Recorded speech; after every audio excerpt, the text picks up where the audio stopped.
A Handful of Dust is a satirical novel by Evelyn Waugh, first published in 1934. It lampoons the lives of the English gentry and middle class during the interwar period. Waugh's keen satire draws on his personal experiences of divorce and unhappiness, as well as his insight into the English class system. The novel has been adapted for radio, theater, and film. The story centers on Tony Last, a wealthy Englishman leading a content yet uneventful life. He resides at Hetton Abbey with his wife Brenda and their son John. Hetton holds deep significance for Tony, having been in his family for generations. Despite the high costs of maintaining the house and staff, Tony feels compelled to preserve it. Brenda, however, finds the abbey dull and stifling, much like her marriage. Disillusioned and restless, she urges Tony to invite visitors to enliven their lives. Tony, however, prefers solitude and resists the idea. Eventually, Tony extends an invitation to an acquaintance, John Beaver, a man notorious in London society for his poverty, cheapness, and willingness to accept any social invitation. He is often called upon at the last minute to fill numbers at parties. Tony does not anticipate Beaver taking his invitation seriously, yet encouraged by his doting mother, Beaver accepts and travels to Hetton by train. Tony seeks to avoid him, but Brenda entertains Beaver. Unexpectedly, she becomes attracted to him, and an affair begins right under Tony's nose. Brenda attempts repeatedly to signal her unhappiness and infidelity, but Tony remains oblivious. Even when she requests money for a London flat intended for her and Beaver, Tony does not question her motives. He ignores the string of friends she invites, hoping to spark his own social life, and accepts her pretense of studying economics in London. As Brenda and Tony grow further apart, Tony struggles to explain her absences to their son, John. Tragedy strikes when John dies in a horse-riding accident after pressing his father for permission to join a local fox hunt. The death is ruled accidental, but Tony finds coping with the aftermath profoundly difficult. With Brenda away in London, he is uncertain how to inform her. Amid this turmoil, Tony finally confronts Brenda about her prolonged absences, and she confesses the truth.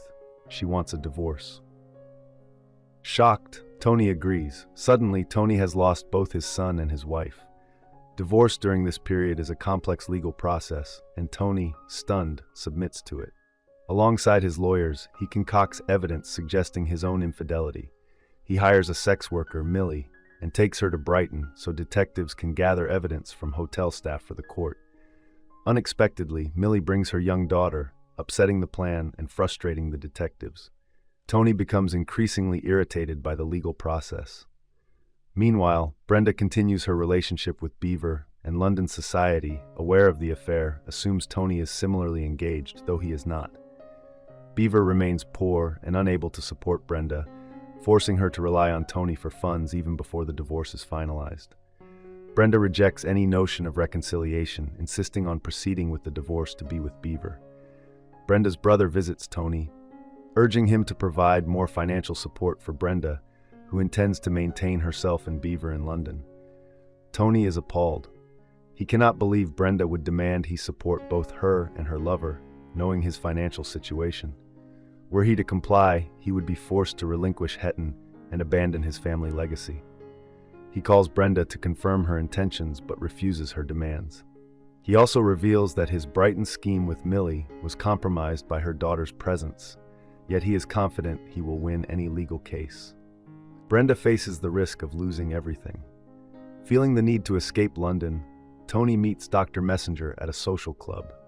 Messenger, an explorer, is planning an expedition to the Amazon rainforest in search of a legendary lost city. Fascinated, Tony sees the journey as a chance to leave London behind. Leaving his affairs in the hands of lawyers, he joins Messenger on the voyage. They hire local guides to traverse the rainforest, but when the guides abandon them at the edge of their territory, the two men must continue alone. Tony falls gravely ill with fever, and Messenger tends to him. As Tony hallucinates, they establish an emergency camp. During their search for help, Messenger dies in an accident, leaving Tony alone. Weak and feverish, Tony presses on through the forest, haunted by visions of friends and acquaintances. Eventually, he reaches a village where a man named Mr. Todd offers to care for him in exchange for readings from Dickens. Over time, Tony realizes Todd never intends to release him. When a search party arrives, Todd drugs Tony and falsely declares him dead. Back in England, Brenda struggles financially.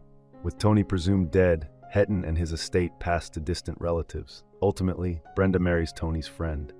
Thank you for watching. If you enjoy this video, leave a like and subscribe.